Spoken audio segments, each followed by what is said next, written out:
লাইফের ডেফিনেশন কি?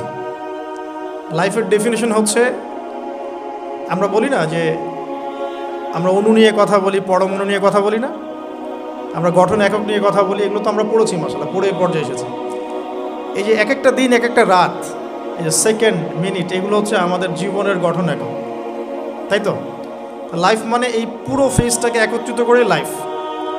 তো এখন আমি যদি প্রশ্ন করি যে আপনাদের এভারেজ এজ কত, তা আপনারা বলবেন হয়তো 20 ইয়ার্স বা 25 এভারেজ।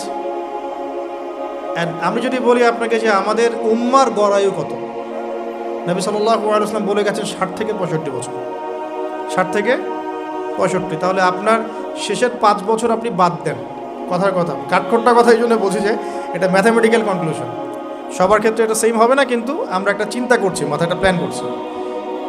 শেষের লাস্ট 5 ইয়ার্স আপনি কাট অফ করেন, ধরেন 60-র মধ্যে এখন 25 আপনার গড় এজ, 25 কাটেন, বাকি আছে কতটুকু বলেন? 35, বাট হ্যাঁ 35 ইয়ার্স আপনার হায়াত বাকি আছে মনে করেন, আমার হায়াত বাকি আছে মনে করেন, কথার কথা, আল্লাহু আ'লাম বিস-সাওয়াব। তা আপনার প্ল্যান কি লাইফকে নিয়ে? কাটকট থাক, যেটা শব্দটা বললাম একটু এই জন্য বলছি যে এখন আপনার একটা আঘাত লাগতে পারে। 25 ইয়ার্স ফ্রম ইয়োর লাইফ, এটা গন কেস, শেষ। এই 25 বছর আপনি কি করেছেন? Really what have you done? কি করেছেন আপনি এই 25 বছরে? সত্যি সত্যি কি 25 পারা কোরআন পড়েছিলেন কি? 25 বার কোরআন দেখেছেন কি চোখ দিয়ে? 25 বার নামাজের জন্য মসজিদে গিয়েছেন কি? জাস্ট আস্ক ইয়োরসেলফ, মানে এই কথাগুলো আপনি আপনাকে আজকে রাত্রে জিজ্ঞাসা করুন। আপনি 25 বছরে সম রেখেছেন কয়টা? ধরেন ফরজ হয়েছে বুঝলাম 10 বছরের পরে, 15 বছর হিসাব করেন, তাহলে 15 বছর কয়টা বই পড়েছেন? কতদিন পড়েছেন? কয় ওয়াক্ত নামাজ পড়েছেন? কত টাকা সাদাকা করেছেন? দিনের জন্য কি করেছেন যেটা করলে ওই যে দুর্বল জায়গা থেকে দিনটা আবার শক্তিশালী হতো? কারণ একা তো হয়নি, সামগ্রিকভাবে হয়েছে। 23 বছরে সামগ্রিকভাবে হয়েছে, দিন তো একা বিজয় হয়নি। তো এই কঠিন ক্যালকুলেশনটা করার পরে এটাও করেন প্লিজ, যে 25 বছরে পাপগুলো কি কি করা হয়েছে? এই 25 বছরে পাপগুলো কি কি করা হয়েছে? কোনো একটা পাপ বাকি আছে কিনা যা করা হয় নাই?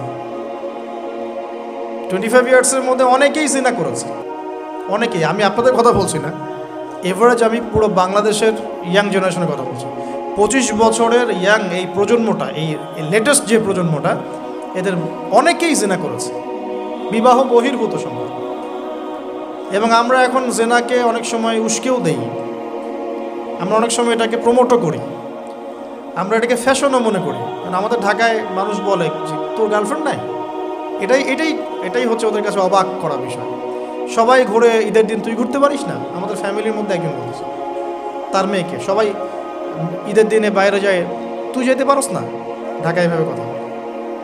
তার মানে এটাই ফ্যাশন, মানে আমরা জেনাকে উস্কেও দিচ্ছি। তার মানে 25 বছর আমরা অনেকে জেনাও করেছি।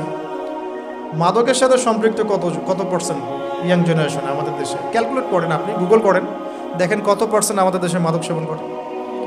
ইভেন এখন কিশোর গ্যাং বের হয়েছে, কিশোর গ্যাংয়ে অনেক যুবকরা যায়, অনেকে রাস্তাঘাটে মারামারি করে, অনেকে পলিটিক্যাল দলাদলির মধ্যেও আছেন অনেকেই, এবং এখানে ভাই ভাই রক্ত ঝরাই আমরা।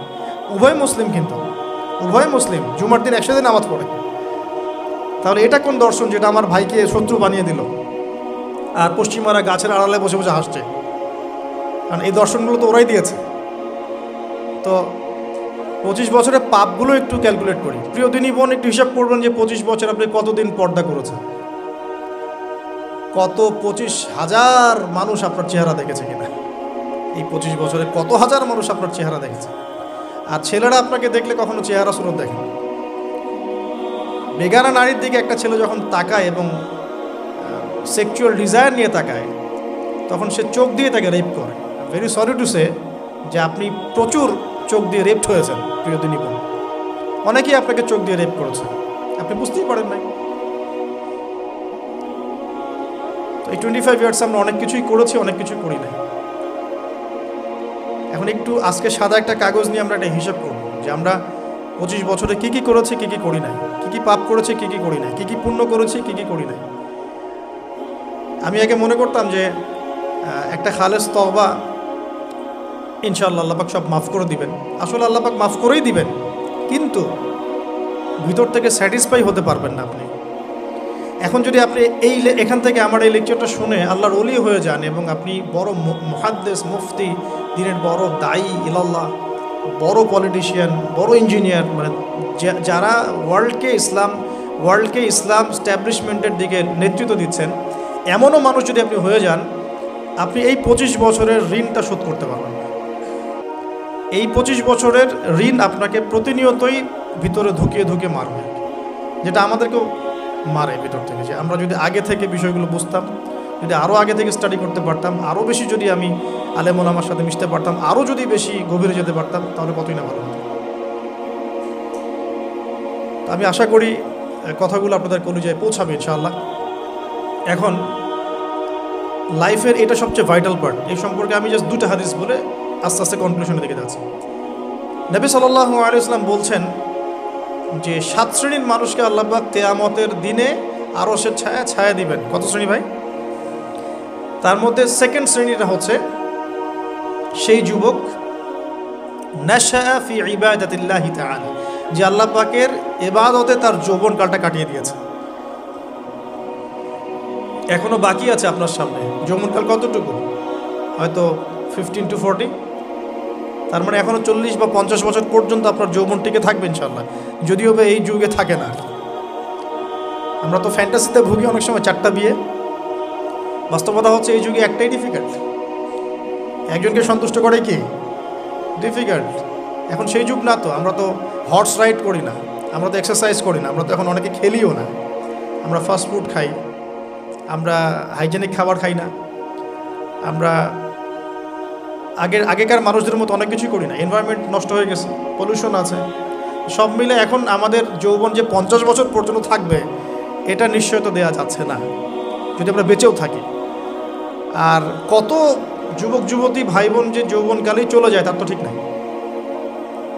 প্রিয় দিনী ভাইয়েরা, আমরা আলোচনা করছিলাম যৌবন সম্পর্কে।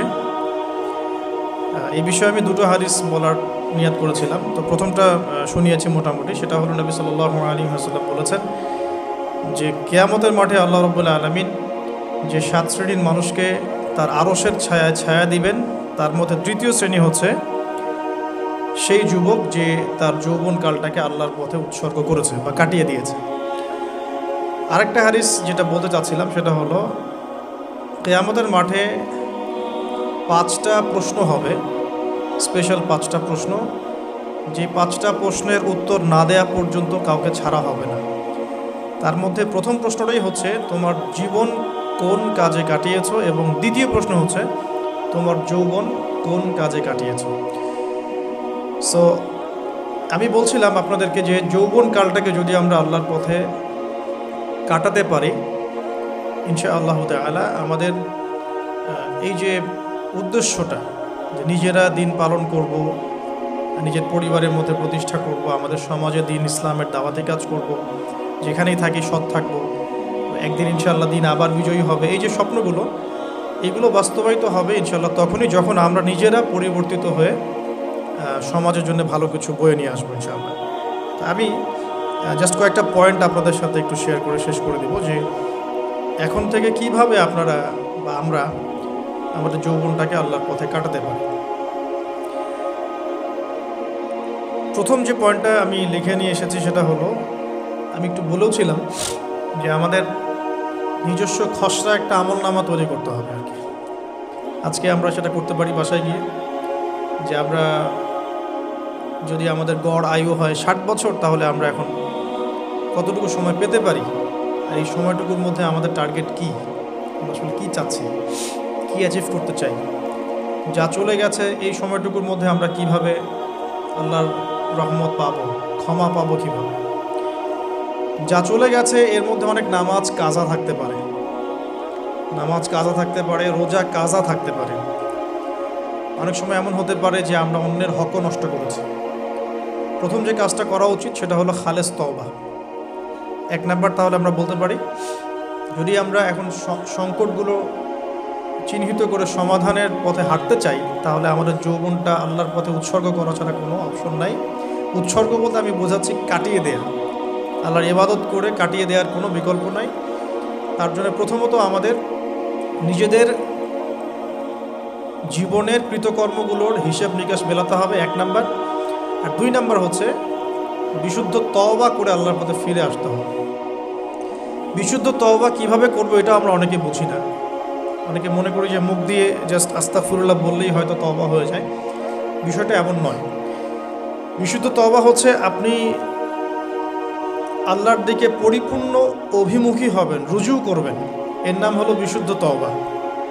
যে পাপগুলো করেছি এগুলোর জন্য ক্ষমা চাওয়া, এই পাপগুলো কোনোদিন করব না এরকম প্রত্যয় ব্যক্ত করা, আর যদি অন্যের সাথে সম্পৃক্ত কোনো হক থেকে থাকে সেটা ফেরত দেওয়া। তো আমরা আজকে গিয়ে সুন্দর করে ওযু করে 2 রাকাত নামাজ পড়তে পারি। 2 রাকাত নামাজ পড়ে আমরা আল্লাহকে বলতে পারি যে আস্তাগফিরুল্লাহাল্লাযী লা ইলাহা ইল্লা হুয়াল হাইয়ুল কাইয়্যুম ওয়া আতুবু ইলাইহি। আল্লাহ, আমি আমার জীবনের এই যে একটা বড় সময় তোমার থেকে দূরে ছিলাম, নামাজ কাজা হয়েছে, রোজা কাজা হয়ে গেছে, চোখের হেফাজত হয় নাই, জিনা হয়ে গেছে নাউযুবিল্লাহ, মাদকের সাথে সম্পৃক্ত ছিলাম নাউযুবিল্লাহ, আমরা মিউজিক্যাল ইনস্ট্রুমেন্ট প্লে করেছি, ইত্যাদি ইত্যাদি। এগুলো থেকে আল্লাহ আমরা আজকে তোমার কাছে তওবা করছি, ক্ষমা চাচ্ছি এবং আগামী দিনগুলোতে তোমার হুকুম আহকাম মেনে চলার তৌফিক চাচ্ছি। 2টো জিনিস খুব প্রয়োজন, একটা হলো তৌফিক, একটা হলো দোয়া। আপনার প্রচেষ্টা আল্লাহর কাছে দোয়া করতে থাকা এবং আল্লাহর কাছে তৌফিক কামনা করতে থাকা। আল্লাহ পাক যাকে ইচ্ছা তাকে তৌফিক দিয়ে থাকেন। আল্লাহ রাব্বুল আলামিন যাকে ইচ্ছা তাকে তৌফিক দিয়ে থাকেন। যে আল্লাহর কাছে যত বেশি চাইবে আল্লাহ পাক তত বেশি দিবেন ইনশাআল্লাহ। তো এই জন্য চেয়ে নিতে হবে, প্রথমত চেয়ে নেবেন যে আল্লাহ আপনি আমাকে তৌফিক দিন যাতে করে আমি আমার পুরো জীবনটাকে আপনার ইবাদতে কাটাতে পারি, আরও সে ছায়া পেতে পারি। আল্লাহ কবুল করুন, আমিন। এখন ইস্তেগফার করার পর যার যার হক তাকে থেকে ফিরিয়ে দেওয়া উচিত। যদি আপনি বা আমি আল্লাহ না করুক কারো হক নষ্ট করে থাকি, সেটা ফিরিয়ে দিতে হবে। এই হক নষ্ট ফিরিয়ে দেওয়ার মানে এটা নয় যে গার্লফ্রেন্ডকে কথা দিয়েছিলেন বিয়ে করবেন, সেখান থেকে ফিরে আসা যাবে না, ব্যাপারটা কিন্তু এমন নয় আর কি। এরকমও প্রশ্ন আমাদের কাছে অনেকে করেছেন যে আমি তো আমার গার্লফ্রেন্ডকে কথা দিয়েছিলাম যে আমি তোমাকে ছাড়া আর কাউকে বিয়ে করব, তো এখন কি আমি ফিরে আসলে, তওবা করে ফিরে আসলে কি এর জন্য আল্লাহ আমাকে ধরবেন কিনা? মনে রাখবেন, শয়তান হচ্ছে এই পৃথিবীর সবচাইতে ইন্টেলেকচুয়াল প্রাণী। সিরিয়াসলি, ও যে এত বেশি স্মার্ট যেটা আমাদের চিন্তার বাইরে। যখন শয়তান সরাসরি মানুষকে পথভ্রষ্ট করতে ব্যর্থ হয় তখন কিছু নেক সুরত ধারণ করে। দিনী ভাই দিনী বোন, এটা নেক সুরত, ঠিক আছে। তারপরে দাড়ি টুপিওয়ালা মানুষের মধ্যে এটা ঢুকিয়ে দেওয়া যে আমি তো অনেক আবেদ মানুষ, পরহেজগার, ওরা তো ককরোচ। দেখবেন বেশি না, 1 মাস যদি কেউ নামাজ পড়ে, 1 মাসে 10টা বই পড়াশোনা করে, ইসলাম সম্পর্কে একটু ঘাটাঘাটি করা শুরু করে, অন্যদের সাথে কথা বলার ক্ষেত্রে তার যে বডি ল্যাঙ্গুয়েজ এটা খেয়াল করবেন।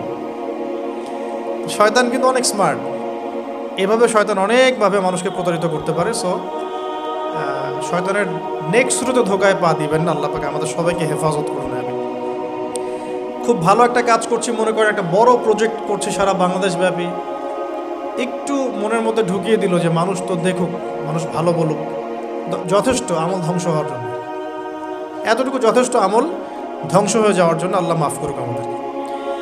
তো প্রথমে প্রিয় ভাই তওবা করে ফিরে আসা, যার যার হক তাকে তাকে ফেরত দিয়ে দেওয়া। এরপরের সবচাইতে ইম্পর্টেন্ট জায়গাটাই হচ্ছে ইলম অর্জন করা। যেখানে আছেন সেখানেই থাকবেন, মানে যে প্রতিষ্ঠানে যে সাবজেক্টে পড়ছেন, এখন আপনাদের প্রায় জীবনের 20টা বছর চলে গেছে। এখন সবার পক্ষে আবার ইউটার্ন করে 0 থেকে স্টার্ট করা পসিবল, এবং এটা বুদ্ধিমানের কাজও হবে না।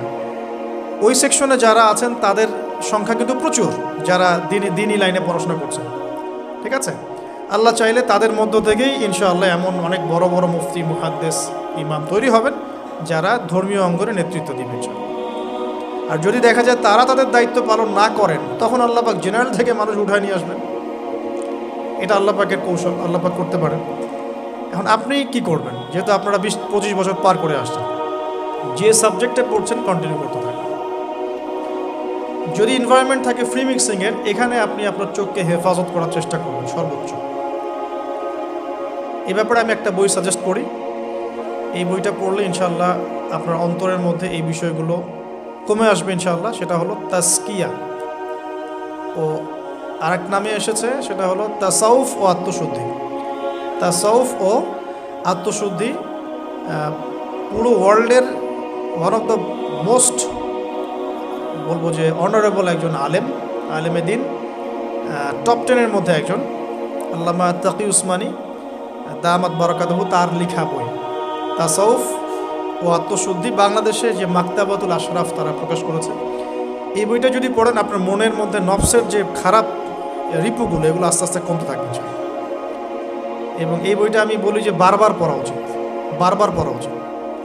হ্যাঁ, তো আল্লাহ তৌফিক দান করুন। এখন পুরোপুরি ট্র্যাক চেঞ্জ করতে যাবেন না, আপনি আপনার ট্র্যাকেই থাকবেন। এখন এই ট্র্যাকে থেকে আপনি কিভাবে ইসলামিক বেসিক জ্ঞান অর্জন করবেন, কিভাবে পসিবল? কঠিন, অসম্ভব কিছু না, কঠিন। আমি অভিজ্ঞতা থেকে বলি আমার মতো করে। ফার্স্ট অফ অল, একজন বিজ্ঞ কারি সাহেব, হাফেজে কোরআন বা কারি, প্রাথমিক স্টেজ বলছি, বিজ্ঞ একজন কারি সাহেব বা হাফেজে কোরআন, যার সাথে আপনার ভালো সম্পর্ক বা যাকে আপনি চিনেন, রিনাউন্ড বা যিনি খুব কোঅপারেটিভ, আপনাকে সময় দেন, টাইম দেন, এরকম কারো কাছে গিয়ে আপনি কোরআন তেলাওয়াত করা শিখবেন আগে। ফার্স্ট অফ অল এটা কাজ, কোরআন তেলাওয়াতটা আগে শিখবেন। আমি তো যে দুঃখ করে বলি, কষ্ট করে বলি যে আমাদের এই দিনী অঙ্গনে এমন অনেক মানুষ আছে যারা ইভেন কোরআন রিসাইট পর্যন্ত করতে না পেরেও অনেক বড় বড় জায়গায় অভিনয় করেন, দিনিয়াতের অভিনয় করে যান, নিজের সাথে অভিনয় করে যান। অনেক সময় উদ্ধতাবশত বড় বড় আলেমদেরকে বাহাসের জন্য চ্যালেঞ্জ করে থাকেন, অথচ কোরআন তেলাওয়াত শুদ্ধ না। কোরআন তেলাওয়াত শুদ্ধ না মানে নামাজই হচ্ছে না। কোরআন তেলাওয়াত শুদ্ধ না মানে কি? নামাজ হচ্ছে না। কবুল করার মালিক তো আল্লাহ, শর্ত তো এটা। কবুল করার মালিক তো আল্লাহ। আল্লাহ পাক চাইলে কেউ এক ওয়াক্ত নামাজ না পড়লেও তওবা করে ফিরে আসছে মৌতের আগে, হয়তো আমরা জানি না, আল্লাহ মাফ করে দিয়েছেন, হতে পারে না? এটা তো শর্ত। কোরআন তেলাওয়াত তাজবিরের সাথে শিখতে হবে। তো এখানে যদি একজন আলেম থাকেন, একজন কারি থাকেন, হাফেজ থাকেন, তার কাছে আপনারা ব্যাচ করে পড়লেন, অথবা সে যদি কোনো ইনস্টিটিউট খুলে সেখানে আপনারা একটু সময় দিলেন, বা যারা পড়তে জানেন আবার মস্ক করে নিলেন। ফজরের পর 1 ঘন্টা, সপ্তাহে 3 দিন, 3 মাস এনাফ। ফজরের পর 1 ঘন্টা, সপ্তাহে 3 দিন, আপনার 2 থেকে 3 মাস যথেষ্ট। কোরআন তেলাওয়াত আপনি শিখে ফেলবেন ইনশাআল্লাহ।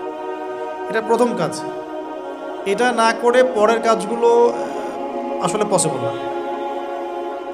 এগুলো জাতামাতা কাজ হয়ে থাকবে, এগুলো মানে পূর্ণতা পাবে না।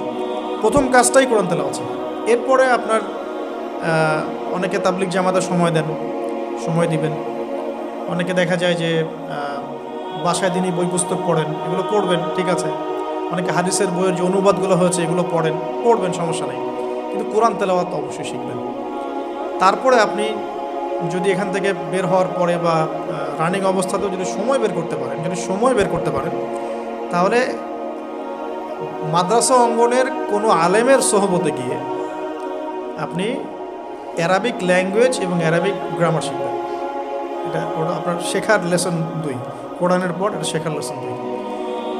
অ্যারাবিক ব্যাকরণ, অ্যারাবিক গ্রামার এবং অ্যারাবিক ল্যাঙ্গুয়েজ ছাড়া কোরআনের তাফসির, তর্জমা এগুলো বোঝা যায় না। যে যাই বলুক, এটাই ফুল স্টপ কথা। তাফসির আপনি তো বঙ্গানুবাদ দেখে অনেক কিছু বুঝতে পারেন ঠিকই। আল্লাহ পাক বলেছেন সুদ খেও না, জেনার ধার কাছে যেও না, এগুলো কমন মেসেজ, সেগুলো সবাই নিতে পারে। একজন অমুসলিম ভাইও ওইটা যদি বাংলা করতে পারে, সেও বুঝতে পারবে কি বলতে যাচ্ছেন আল্লাহ পাক। অ্যারাবিক ল্যাঙ্গুয়েজ, অ্যারাবিক গ্রামারের ভিতরে না ঢুকলে আপনি কোরআনের ভাষাটাকে ধরতে পারবেন না। আল্লাহ পাকের যে মানে ঐশী গ্রন্থের বালাগাত, এটা আপনি বুঝতে পারবেন না। এই জন্যে এটা তো সিম্পল এক্সাম্পল। আমরা যদি এখানকার ল্যাঙ্গুয়েজ কি বইগুলোর, ইংরেজি না বাংলা, ইংলিশ, মাশাআল্লাহ। ইংলিশ ল্যাঙ্গুয়েজ যদি না জানতাম আমি কি এখানে পরীক্ষা অ্যাটেন্ড করতে পারতাম? আমি তো ওই টপিকটাই বুঝবো না, কোন টপিক আলোচনা হচ্ছে, স্যার কী পড়াচ্ছেন। আমার তো ইংরেজি গ্রামারের এবং ইংরেজি ল্যাঙ্গুয়েজটিক আমার কোনো দক্ষতা নেই। তাহলে আমি কীভাবে ওই চ্যাপ্টার 1, চ্যাপ্টার 2, চ্যাপ্টার 3 এই টপিক ওই টপিক কেমন করে বুঝতে পারি?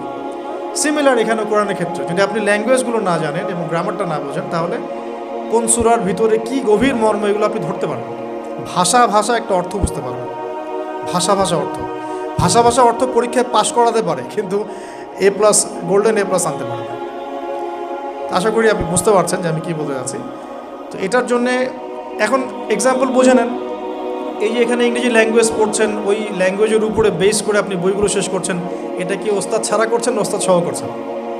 টিচার লাগে না? সেম জিনিস কোরআনের ভাষা শিখতে হলেও, গ্রামার শিখতে হলেও এরকম কিছু ওলামায়ে কেরাম আপনাকে খুঁজে বের করতে হবে। এখন ওলামায়ে কেরামরা কিন্তু অনেক ব্যস্ত, অনেকের অনেক কাজ থাকে, অনেকের মাদ্রাসা থাকে, অনেকের দিনী খেদমত থাকে। এর মধ্যেও আল্লাহর কাছে দোয়া করতে থাকেন, ইনশাল্লাহ আপনাকে আপনার ওস্তাদ আল্লাহ পাঠিয়ে দিন ইনশাল্লাহ। আল্লাহ পাক কাউকে ওস্তাদ ছাড়া রাখবেন না। ওস্তাদের কাছে আপনার বিহেভিয়ার কেমন হবে, এখন আপনি টিচারের সাথে যেমন বিহেভিয়ার রাখেন সেরকম তিনি সবক দিবেন, আপনি সেটা বাসায় কভার করবেন, নতুন পড়া নেবেন, আবার পড়া দিবেন। এইভাবে আস্তে আস্তে 4-5টা ক্লাসিক্যাল অ্যারাবিক গ্রামারের বই যদি কভার করতে পারেন, ইনশাআল্লাহ আপনি কোরআনের এই যে আলহামদুলিল্লাহি রাব্বিল আলামিন পড়ছেন, অর্থটা নিজেই বুঝতে পারবেন। হ্যাঁ, যালিকাল কিতাব লা রাইবা ফিহি হুদাল লিল মুত্তাকিন পড়ছেন, আপনি নিজেই বুঝতে পারবেন যে আল্লাহ পাক কী বলছেন। এই যোগ্যতাটা অর্জন না করলে সত্যিকার অর্থে আমরা যে কোরআনিক সমাজ যেটা বলি আর কি বড় গলায়, এটা আসলে বাস্তবায়িত হবে না, তা আমার মত। আর এরপরে আপনি আরও উঁচু লেভেলে যদি পড়তে পারেন, যে পড়াশোনা শেষ, আপনার জব সেকশন নিশ্চিত, আপনার সময় আছে মাশাআল্লাহ, এখন এই সময়ের মধ্যে আপনি চাইলে হাদিসের যে কিতাবগুলো, হাদিসের বেসিক কিতাবগুলো মোতালা করতে পারেন, যে কাজটা আমি এখন করছি আর কি। হাদিসের বেসিক কিতাবগুলো আপনি মোতালা করতে পারেন। এটার জন্য অ্যারাবিক এবারত পড়ার যোগ্যতা অর্জন করতে হবে। এটা কি জিনিস? এটা হচ্ছে জবর জের পেশ ছাড়া আরবি পড়ার যোগ্যতা। এখন যে কোরআন তেলাওয়াতটা আপনি শিখবেন, সেটা হচ্ছে জবর জের পেশ দেয়া কোরআন আপনি পড়বেন, তাই না? কিন্তু হাদিসের যে বইগুলো আছে, এই বইগুলোর মধ্যে কিন্তু কোনো জবর জের পেশ দেয়া থাকে না। মৌলিক কিতাবের কথা বলছি, মৌলিক যে বইগুলো। অনেকে মনে করেন অনুবাদ করা বইগুলোই মনে হয় মূল বই। এগুলো হচ্ছে ওই বইগুলোর অনুবাদ, আংশিক অনুবাদ, পুরোপুরি অনুবাদ নয়। মূল বইগুলো পড়তে হলে এবারও পড়ার যোগ্যতা অর্জন করতে হবে। এটা level 3 Arabic grammar, Arabic language শেখার পর এই লেভেলে মানুষ যায়। তার একটু ধাপগুলো চিন্তা করতে থাকেন, কোন ধাপে গিয়ে কোন বইগুলো পড়তে হয়। আর অনেক সময় আমরা কি উদ্ধত আচরণটাই না করি হুজুরদের সাথে, আলেমদের সাথে, স্কলারদের সাথে। বিকজ আমাদের সামনে একটা চমৎকার প্ল্যাটফর্ম আছে ফেসবুক, তাই না? এখানে তো মানে রাত দিন, দিন আর রাত, একে রাতকে দিন বানানো যায়, দিনকে রাত বানানো যায়। হ্যাঁ, এখানে ওই যে আলোর প্রতিসরণের মতো হয় আর কি, সাইজ এতটুকু, বিম্ব হবে এত। তো আল্লাহ মাফ করুক আমাদেরকে। এখন হাদিসের মোতালা যদি করতে না পারেন, ওই পর্যায়ে যেতে না পারেন, তাহলে কি? তাহলে ওই হাদিসের মধ্যে যে কিতাবগুলো বাজারে অনুবাদ হয়েছে ওগুলো পড়তে হবে। যেমন অনুবাদ হয়েছে ফয়জুল কালাম একটা হাদিসের কিতাব, মাদ্রাসায় পড়ানো হয়। এর মধ্যে চমৎকার অনেকগুলো হাদিস আছে, প্রায় সম্ভবত 1000-এর বেশি হবে। এরপরে মোতালা করতে পারেন আপনি মিশকাতুল মাসাবিহ, এই বইটাও অনুবাদ হয়ে গেছে, এটাও ভালো কিতাব মাশাআল্লাহ। এরপরে আছে রিয়াদুস সালেহিন, এটাও একটা চমৎকার কিতাব। বুলুগুল মারাম মিন আদিল্লাতিল আহকাম, এটা একটা কিতাব আছে, এটাও মোতালা করতে পারেন হাদিসে। এরপরে আছে আপনার এখন যেটা বলছি, ইসলামিক ফাউন্ডেশন হয়েছে অনেক আগেই। এছাড়া বাংলা বাজার ঢাকায় যে ইসলামিক লাইব্রেরিগুলো, প্রকাশনা সংস্থাগুলো আছে, তারা মোটামুটি আবু দাউদ, তিরমিজি, নাসাই, ইবনে মাজা, কোনো প্রকাশনী বুখারী মুসলিমের কিছু ভার্সনও অনুবাদ করেছে। তবে এই উঁচু লেভেলের হাদিসের কিতাবগুলো শুরুতেই হাত দেওয়া যাবে না, এটা একটা মাথায় রাখবেন। শুরুতেই এই বড় বড় কিতাবগুলো হাত দেওয়া যাবে না। প্রথমে মানে আমরা তো আগে এসএসসি ইন্টার পাস করে এখানে আসছি না, নাকি আগে ডাইরেক্ট এখানে ভর্তি হয়েছি? একই বিষয়। ওরকম ফয়জুল কালামের মতো বইগুলো আগে পড়তো, ফয়জুল কালাম, আলফিয়াতুল হাদিস, রিয়াদুস সালেহিন, মিশকাত, এগুলো আগে পড়তো, তারপরে গিয়ে যদি যোগ্যতা হয় ওই বইগুলো হাত দিবেন। তবে অনেক সময় দেখা যাবে একটা হাদিস বুঝতে পারছেন না, কোরআনের আয়াত বুঝতে পারছেন না, ওই অবস্থাতেই ওই হাদিস এবং ওই কোরআনের আয়াতকে রেখে দিবেন। এটাকে নিয়ে কোনো রকমের কনক্লুশনে চলে যাবেন না, আর ওইটাকে নিয়ে প্রচার করতে যাবেন না, বরং এগুলোকে একত্রিত করে সপ্তাহে একদিন আবার আলেমের কাছে চলে গেলেন, ওস্তাদ এগুলো বুঝি নাই, লাস্ট উইকে আমি এগুলো পড়েছি, এটা বুঝি নাই, তিনি বুঝিয়ে দিবেন ইনশাআল্লাহ। এগুলো পড়াশোনা। এর পাশাপাশি আমি বলছি বিষয়ভিত্তিক ইতিহাসের বই চলে আসছে, ইসলামের ইতিহাসের বই চলে আসছে, তারপরে সিরাতের অনেক বই বাজারে চলে আসছে, প্রায় 40-45টা বই পাওয়া যায় সিরাতের এখন বাংলাদেশে। তারপরে ফিকহের অনেক বই অনুবাদ হয়ে গেছে, এছাড়া আকিদার অনেক বই পাওয়া যায়। সবচেয়ে ভালো হয় যে আকিদা তাহাভিয়া বইটা পড়তে পারেন, এই বইটা পড়লে অনেক চমৎকার হবে। এর পাশাপাশি বরেণ্য ওলামায়ে কেরামদের বই পড়বেন। বরেণ্য ওলামায়ে কেরাম কারা? যারা পুরো ইসলামিক বিশ্বে স্বীকৃত, যারা কোনো সাম্প্রদায়িকতা বিলং করেন, আমি এই সম্প্রদায়ের মানুষ, আমি ওই সম্প্রদায়কে মুসলিম মনে করি না, এরকম না, যারা বরেণ্য রিনাউন্ড ওলামায়ে কেরাম যারা বলেন। এই যে বললাম আল্লামা তাকি উসমানী হাফিজাহুল্লাহ একজন বরেণ্য আলেম, তার যে কোনো কিতাব চোখ বন্ধ করে পড়তে পারে, কোনো সমস্যা নেই। বাংলাদেশে আব্দুল মালেক সাহেব হাফিজাহুল্লাহ মারকাজুদ দাওয়ার পরিচালক, একজন বরেণ্য আলেম। আশরাফ আলী থানভী রহিমউল্লাহ একজন বরেণ্য আলেম। হানাফি কওমের ফিকহে এরকম অনেক বরেণ্য ওলামায়ে কেরাম আছেন। তারপরে আরবের মধ্যে এমন অনেক বরেণ্য আলেম আছে, শাইখ উসাইমিন, শাইখ বিন বাজ, সালেহ আল ফাওজান, এরকম অনেক বড় বড় আলেম আছে যারা রিনাউন্ড ওলামায়ে কেরাম। তাদের কিতাবগুলো আপনি পড়তে পারেন, কিন্তু যাদের মানে লেখা এবং গবেষণাগুলো ছাত্র পর্যায়ের, এগুলোকে আপনি প্রামাণ্য বই বানাবেন। তো প্রামাণ্য বই পড়বেন আর আলেমের সাথে সম্পর্ক রাখবেন, দুটো যখন একসাথে থাকবে তখন আপনি কিছু আটকে গেলেও তার সাথে পরামর্শ করে একটা কনক্লুশন খুঁজে পাবেন। এগুলো জাস্ট বই সংক্রান্ত কথা বলবো। এখন এগুলো হচ্ছে সবচেয়ে বড় বিষয়টা হচ্ছে, এগুলোর চাইতে বেশি বড় বিষয় হচ্ছে যে কোনো একজন, অন্তত পক্ষে একজন, আপনি চাইলে 10 জনের সাথেও রাখতে পারেন, কিন্তু অন্তত পক্ষে একজন মুহাক্কিক আলিমের সাথে আপনি সম্পর্ক রাখবেন পরামর্শের জন্য। অন্তত পক্ষে একজন মুহাক্কিক আলেমের সাথে, মানে হকপন্থী মুহাক্কিক আলেমের সাথে আপনি সম্পর্ক রেখেছেন। এটা অনলাইনের যুগ, এটা তো কিন্তু সহজ। আর এই সম্পর্ক শুধু অনলাইন কেন্দ্রিক হবে এমনটাও বলছি না, তার সাথে সাক্ষাৎ করবেন, তার কাছে নসিহত নেবেন, তার কাছে গিয়ে কিছু পড়বেন, তাকে দেখবেন তিনি কিভাবে আমল করেন, ব্যক্তি জীবনে তিনি কেমন, তিনি আপনাকে কী নসিহত করেন, তার সাথে মিশবেন। সোহবত মানে কি? মানে আমরা কি শুধু টিচারদের মানে পড়াশোনাগুলোই ফলো করি না, টিচারকে দেখিও বটে। আমরা বস্তুবাদী এডুকেশনের ক্ষেত্রে হয়তো অত কেয়ার করি না, টিচার যেটা পড়াচ্ছেন ওটা জাস্ট টুকে নেই, পরীক্ষা পাশ করলেই হয় না। আমরা টেন্ডেন্সি এমন, কিন্তু ইসলামিক এডুকেশনটা কিন্তু এমন নয়। সাহাবায়ে কেরাম রাদিয়াল্লাহু আনহুম আজমাইন তারা এই আমাদের মতো কাগজের বই পুস্তক পড়ে ইসলাম শেখেন নাই। কীভাবে শিখেছেন? তাহলে সরাসরি নবীকে দেখে শিখেছেন। নামাজ পড়তে গিয়েছেন, দেখেছেন নবী কেমন করে নামাজ পড়েন, দেখছেন নবী কেমন করে হাঁটেন, দেখছেন নবী কেমন করে কাপড় পরেন, দেখছেন নবী কেমন করে আতর ইউজ করেন, কেমন করে তিনি হাসেন, কেমন করে মানুষের সাথে মেশেন, হ্যাঁ, কথা বলার সময় কেমন করে মানুষের দিকে তাকান। খুঁটে খুঁটে একটা একটা করে নিয়ে হাদিসের এক একটা অধ্যায় রচিত হয়েছে। নবী কেমন করে তাকান, নবী কেমন করে মেসওয়াক করেন, নবী কেমন করে হাসেন, এগুলো আপনি অধ্যায় পাবেন। ইভেন আপনি অধ্যায় পাবেন নবী কেমন করে চুল আঁচড়ান। তাহলে আপনি দেখেন সাহাবীরা কীভাবে খুঁতে খুঁতে নবীকে দেখেছেন। বলা হয় আব্দুল্লাহ বিন মাসউদ রাদিয়াল্লাহু আনহু সম্পর্কে, তিনি নবীকে এত বেশি কপি করতেন হাঁটা চলা কথাবার্তায় যে নবী সাল্লাল্লাহু আলাইহি ওয়াসাল্লামের পরের যুগের অনেক মানুষ এসে দ্বিধাদ্বন্দ্বে পড়ে যাইতো যে রাসূল সাল্লাল্লাহু আলাইহি ওয়াসাল্লামকে দেখছি নাকি, এমনভাবে কপি করতেন, এমনভাবে। সো এখানে আমি সোহবতের বিষয়টা বোঝাতে যাচ্ছি যে কোনো অন্তত পক্ষে একজন মুহাক্কিক আলেমের সাথে সম্পর্ক রাখবেন, অন্তত একজন। আপনি চাইলে 10 জন 20 জন 50 জনের সাথে রাখতে পারেন, অন্তত পক্ষে একজন যাকে দেখে আপনি শিখবেন, আপনার স্টাডিগুলোকে আপনি যেটা সমস্যা ফেস করছেন সেগুলোকে তার সামনে পেশ করতে পারেন। এটা আমি খুঁজে দিব না আপনাদেরকে, নাম বলেও দিব না, আমি কার কার সাথে সম্পর্ক রেখে চলি এটা আমি বলবো, এটা আপনাকে খুঁজে বের করতে হবে। তবে এখানে আমি একটা কথা বলে দেব যে যেহেতু আমরা সব সাধারণ মানুষ, আমরা তো কেউ স্কলার নই, এখানে আমরা কেউ মানে যেটা বলি যে মুজতাহিদ, ইজতেহাদ করার যোগ্যতা রাখি না আমরা এখানে কেউ।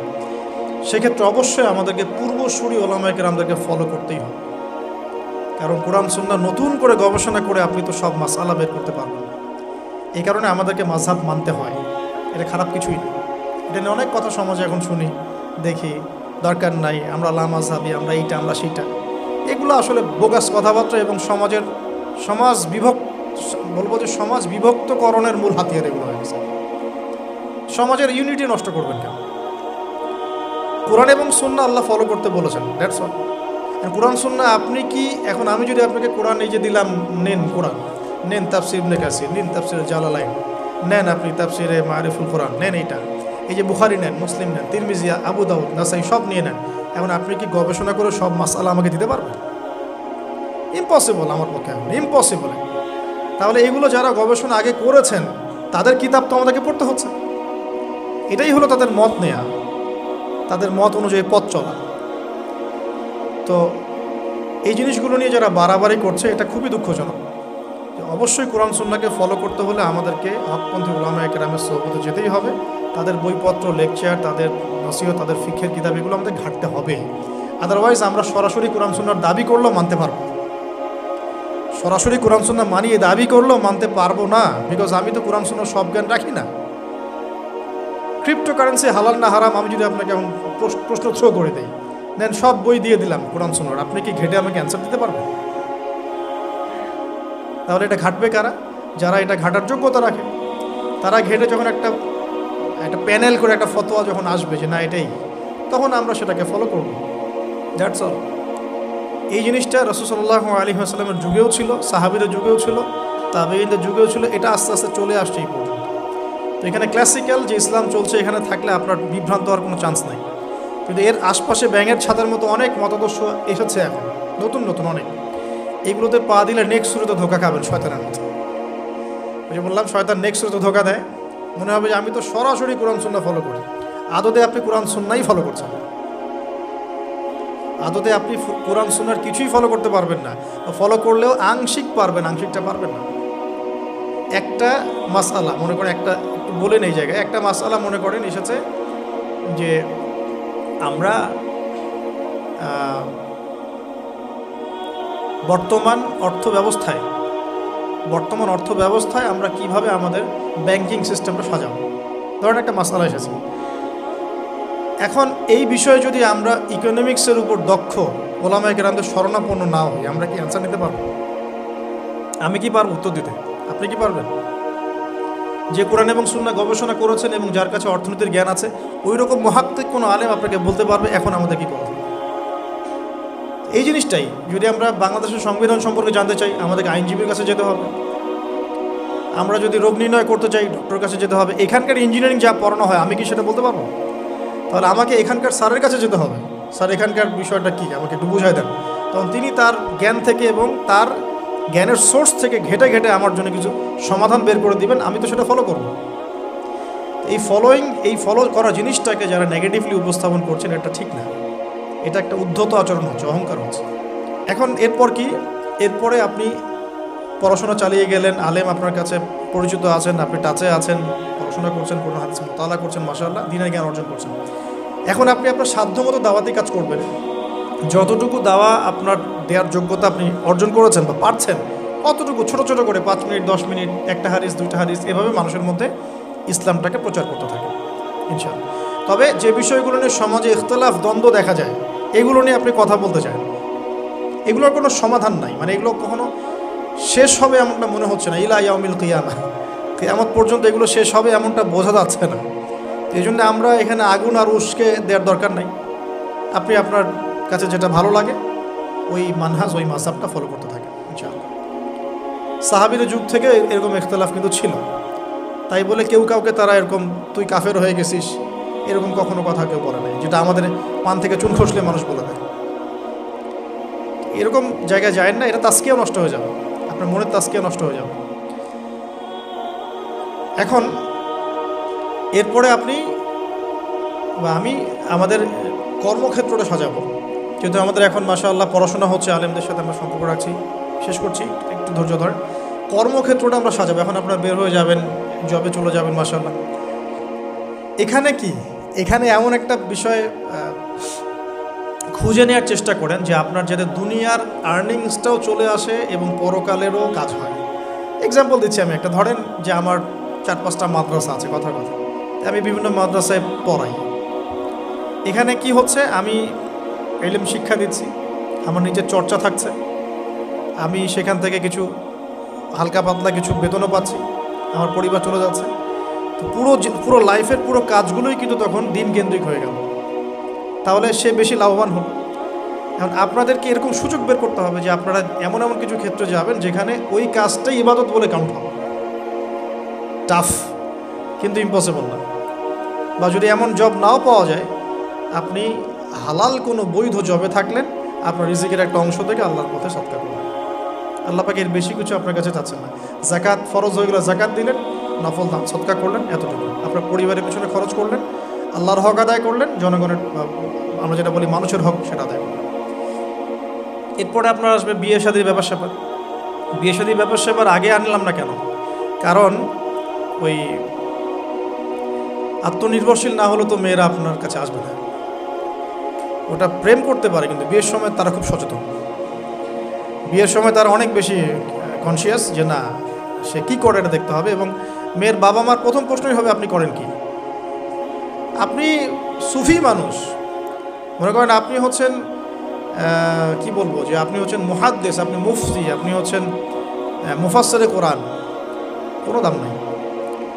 মেয়ের মায়ের কাছে এটার কোনো দাম নাই, মেয়ের বাবার কাছে এগুলো কোনো সাবজেক্ট না। ইল্লা মাশাআল্লাহ, এর বাইরেও কিছু মানুষ আছেন, কমন একটা ট্রেন্ড বললাম। প্রথম কোশ্চেন তারা করবেন যে আপনার স্যালারি কত, এবং আপনার জব আছে কিনা, আপনার বাড়ি আছে কিনা, ইত্যাদি ইত্যাদি। এই জন্যই বললাম যে আগে আর্নিং সোর্সটা নিশ্চিত করে তারপরে এদিকে যান, তাহলে সম্মানটা বজায় থাকবে। আত্মসম্মান ছেলেদের একবার নষ্ট হয়ে গেল তার ফিরে আসে না। আমরা যখন নিচের হাত হই তখন আমাদের আত্মসম্মান বলে কিছু থাকে না। আপনার আর্নিং যদি মাসে 50,000 1 লাখ টাকাও হয়, এই টাকাগুলো কিন্তু খুব বেশি বড় না এখন। এখন 1 লাখ টাকার মানে 1 লাখ টাকা নাই, এখন ওটা 50,000 চলে আসে। আস্তে আস্তে হয়তো আরও কমবে। যারা এগুলো বোঝেন না তারা অযথাই সমালোচনা করেন, কিন্তু আসলে ব্যাপারটা এরকমই হচ্ছে। আমি তাদের হেদায়েতের জন্য দোয়া করি। এখন এইটুকু আর্নিং যদি আপনার হয়, কিন্তু এই আর্নিংয়ে আপনার কারো কাছে হাত পাততে হচ্ছে না, আপনার সম্মান বজায় থাকবে। যখনই আমাদেরকে হাত পাততে হবে আমাদের সম্মানটা কমে যায়। আর যদি কেউ ভুল করে ঘর জামাই হন তাহলে তো অবস্থা খারাপ, ঠিক আছে? তো এই জন্যে আয়ের একটা অংশ নিশ্চিত করতে হবে। এই জন্য একটু সবর করেন। এই সবরের সময়টা কি করবেন? বেশি বেশি ফোন চালাবেন, তাহলে সবর করতে পারবেন না। এই সবরের সময়টুকু মোতাআলা করবেন, পড়াশোনা করবেন, সম রাখবেন, আপনার রোজা রাখবেন, ভালো কাজে ব্যস্ত থাকবেন, ইনশাআল্লাহ প্রবৃত্তি নিয়ন্ত্রণে থাকবে। আর যদি আপনার বিকল্প অপশন থাকে, কৃষি অপশন থাকে, কৃষিকাজের সুযোগ আছে, ব্যবসার সুযোগ আছে, বা আপনার পৈতৃক সম্পত্তি আছে, সেক্ষেত্রে আপনি আগে বিয়ে করে রাখতে পারেন। এটা ডিফার করে মানুষের মধ্যে। আল্লাহ পাক আমাদের সবাইকে হালাল রিজিকের ব্যবস্থা করুন, দোয়া করি। রিজিকের এই অংশটুকুর মধ্যে একটা অংশ আল্লাহর জন্য রাখবেন। রিজিকের অংশের একটা অংশ আল্লাহর জন্য, আর বাকি একটা অংশ পরিবারের জন্য, একটা অংশ নিজের জন্য, একটা অংশ বই কেনার জন্য। এভাবে স্যালারিকে ভাগ করুন। এই ফেমাস হওয়ার আগে তো অনেক খ্যাতির বিড়ম্বনাও আছে। এর আগ পর্যন্ত আমি বই কেনার জন্য একটা একটা করে অংশ জমাতাম। অনেক সময় এমন হয়েছে যে একটা জায়গায় যেতে হবে, ভাড়াটাকে সেভ করেছি বই কেনার জন্য, হেঁটে হেঁটে গিয়েছি। বই আমাকে কেউ কিনে দেয়নি কখনো, এভাবেই কিনতে হয়েছে। এখন আলহামদুলিল্লাহ বাংলা বাজারে একবার ঘুরলেই হয়, মিনিমাম 40-50 হাজার টাকার বই হাদিয়ে পাওয়া যায়। লাস্ট টাইম আমি হাদিয়ে পেয়েছি 350টা বই। এই যেবার আসলাম এই কয়দিন আগে, 350টা বই। বইয়ের প্রতি মহব্বত থাকলে আল্লাহ আপনাকে অনেক বই দিবেন। আমি যে বললাম না, হকপন্থী ওলামা কেরামের সোহবতে থাকেন, আমি একজন আলেমকে দেখেছি সারাদিনই বই পড়ে, খালি বই পড়ে আর বই পড়ে, আর একটু পরপর খালি বলে লা ইলাহা ইল্লাল্লাহ। একটু পর খালি বলেন লা ইলাহা ইল্লাল্লাহ, কথা বলেন মনে হচ্ছে যে মানে মুক্তা ঝরছে, এত গভীর কথা বলেন যেটা বুঝতে হলে অনেক জ্ঞানের প্রয়োজন হয়। যেই আসছেন তাকে সময় দিচ্ছেন, হাসছেন, হাসি মুখে কথা বলছেন, গায়ের জামা গেট আপ দেখে মনে হচ্ছে মসজিদে ঝাড়ু দেয় খাদেম আছে না, মনে হচ্ছে খাদেম। কেউ বিশ্বাসই করতে পারবে না যে ইনি হচ্ছেন বাংলাদেশের 1 নাম্বার মুহাদ্দিস। চেহারা দেখে বিশ্বাসই করতে পারবেন না। এরকমও মানুষ বাংলাদেশের মাটিতে আছেন। বইয়ের প্রতি মহব্বত রাখেন, আল্লাহ পাক আপনাকে দেখবেন অনেক বই জ্ঞান দিবেন ইনশাআল্লাহ। অনেক মানুষ গায়ের জামা বিক্রি করে বই কিনতো সফে সালেহিনের মধ্যে, এগুলোর দলিল আছে কিন্তু। তো বইয়ের জন্য একটা অংশ, আপনার আল্লাহর জন্য একটা অংশ, পরিবারের জন্য একটা অংশ। এই বিষয়গুলো শেষ করার পর দাওয়াতি কাজ বেগবান হবে এবং আলেম ওলামা সহবতের সাথে ইউনাইটেড থাকবেন। ইউনাইটেড এটা কেমন? এই যে একটা আপনার অ্যাসোসিয়েশন করেছেন, আমি খুব অ্যাপ্রিসিয়েট করি এগুলো কাজ, কারণ এগুলো করতে হলে অনেক জজবা লাগে, ত্যাগ লাগে, শ্রম লাগে এবং এগুলো সমাজ পরিবর্তনের জন্য কাজ করে। তো এরকম ছোট ছোট নন পলিটিক্যাল, নন প্রফিটেবল, কারণ আমি এই পলিটিক্সটা পছন্দ করি না। অনেকে যদিও বা দাড়ি টুপি নিয়ে ভোট চাচ্ছেন এখন, তো যাই হোক, সমর্থন আপনি করতেই পারেন যে কাউকে, বাট এখানে এমন কিছু বিষয় আছে যেটা ভালোকে ভালো থাকতে দেয় না। এটা ভালোকে ভালো থাকতে দিবে না, এমন একটা অবস্থায় নিয়ে যাবে যে ভালো আর ভালো থাকতে পারবেন না, আপনাকেও খারাপ হয়ে যেতে হবে। আল্লাহ না করুক, হেফাজত করুক। তবে নিঃসন্দেহে যদি এখানে আমাদের ঊর্ধ্বতন কর্তৃপক্ষের মধ্যে এমন কেউ আসেন যারা ইসলাম প্রিয়, ইসলামকে ভালোবাসেন, আমরা তার জন্য দোয়া করবো অবশ্যই, সমস্যা। তো এই সময়গুলো এখানে অপচয় না করে দিনই পড়াশোনায় দেন, আল্লাহ পাক তৌফিক দান করে। এরকম নন পলিটিক্যাল, নন প্রফিটেবল কিছু অ্যাসোসিয়েশনের মধ্য দিয়ে আপনারা ইউনাইটেড থাকতে পারেন, বা ইসলামের যেটা রিনাউন্ড প্রতিষ্ঠিত যে প্ল্যাটফর্মগুলো আছে এখানেও থেকেও আপনারা একত্রিত থাকতে পারেন। মানে ইউনাইটেড থাকাটা একটা চ্যালেঞ্জ। একা একা থাকলে আপনাকে কিন্তু মানে খেয়ে ফেলে দিবে শয়তান। একে অপরের টাচে থাকা, দিনী ভাইদের টাচে থাকা, দিনী বোনরা একে অপরের সাথে টাচে থাকা, এটা কমিউনিটি বেসড করা। আর আমাদের তো আর ইউনাইটেড কমিউনিটি নাই সারা দেশে, যে ইউনাইটেড মুসলিম কমিউনিটি এমন তো নাই। ইনশাআল্লাহ আল্লাহ চায় তো হবে কোনো না কোনো দিন ইনশাআল্লাহ। তো যে কোনো ফাউন্ডেশন বা যে কোনো ইসলামিক অ্যাসোসিয়েশন বা যে কোনো একটা ভালো নন পলিটিক্যাল সমাজ কল্যাণমূলক কোনো সংস্থার সাথে থাকলেও আপনি মোটামুটিভাবে একত্রিত থাকলেন। এভাবে দিনের দাওয়াতের মধ্য দিয়ে, ইলম চর্চার মধ্য দিয়ে, আলেম ওলামা সোহবতের মধ্য দিয়ে, আর বেশি বেশি পড়াশোনার মধ্য দিয়ে এবং নিজের আমলকে গড়ার মধ্য দিয়ে, হালাল রিজিকের মধ্য দিয়ে, আদর্শ পরিবারের মধ্য দিয়ে পসিবল। নবী সাল্লাল্লাহু আলাইহি ওয়াসাল্লাম যে 23 বছরের সমাজ বিপ্লবটা করেছেন, সেটার কিঞ্চিত রূপ বাস্তবায়ন করাও, কিঞ্চিত রূপ হলেও বাস্তবায়ন করা এখন পসিবল বলে আমি মনে করি। আল্লাহ পাক তৌফিক দান করুন। তবে পুরোপুরি কখন হবে ইনশাআল্লাহ? যখন উপর থেকে এমন কোনো নেতা আসবেন যে হবেন মাহদি, যিনি সমস্ত ছোট ছোট প্রচেষ্টাগুলোকে ঐক্যবদ্ধ করবেন, তখন হবে আসল খেলা হবে তখন। ঠিক আছে, তখন হবে কি আসল খেলা। তবে আমরা দোয়া করি আল্লাহ পাক এমন কোনো মানুষকে যেন নিয়ে আসে ইনশাআল্লাহ। এটাও হবেই, একদিন না একদিন কিন্তু হবেই, এটাই বাস্তবতা। কোরআন হাদিস এটাই বলছে। সে কে, কারা, কখন, কোথা থেকে আমরা এটা বলতে পারি না, জানি না। কিন্তু আপাতত আমরা এভাবেই চেষ্টা চালিয়ে যেতে থাকি। ব্যক্তিকেন্দ্রিক আত্মোন্নয়ন, পড়াশোনা করা, আদর্শ পরিবার, আপনার আলেম ওলামা সোহবত, হ্যাঁ, ভালো কাজের আদেশ, অসৎ কাজের নিষেধ, তারপরে হালাল বিয়ে করা, হারাম না, আদর্শ পরিবার গড়া, সন্তানদেরকে মানুষ করা, এটা একটা পয়েন্ট ছিল, সন্তানদেরকে মানুষ করা, এবং দিনী ভাইরা, দিনী বোনরা একে অপরের টাচে থাকা, সোশ্যাল ওয়ার্ক করতে থাকা ইনশাআল্লাহ তাআলা। এভাবে আমরা আগাতে থাকি। বাকি বিষয়গুলো আল্লাহ পাকের হাতে ছেড়ে দিই, আল্লাহ পাক দেখবেন ইনশাআল্লাহ। আল্লাহ রাব্বুল আলামিন আমাদের তরুণ সমাজকে কবুল করুন, দোয়া করি আমিন। আল্লাহ পাক আমাদের যুবক ভাইদেরকে হেদায়েত দান করুন, যুবতী বোনদেরকে হেদায়েত দান করুন। আমাদের সবাইকে আল্লাহ পাক প্রচুর ইলম অর্জন করার তৌফিক দান করুন। বেশি বেশি বই পড়ার তৌফিক দেখ, বেশি বেশি কোরআন হাদিস চর্চা করার তৌফিক আল্লাহ পাক দান করুন, এবং আমাদেরকে সবাইকে সফল ক্যারিয়ার গড়ার তৌফিক দান করুন, এবং হালাল জবের ব্যবস্থা করে দিন, এবং টাইম ম্যানেজমেন্ট ঠিক করার তৌফিক দান করুন, জীবনের গোল ফিক্স করার তৌফিক দান করুন, দিনের খেদমত করার তৌফিক দান করুন। أقول قولي هذا أستغفر الله لي ولكم ولسائر المسلمين. بارك الله لنا ولكم بالآيات الحكيم. إنه تعالى جواد كريم ورؤوف رحيم.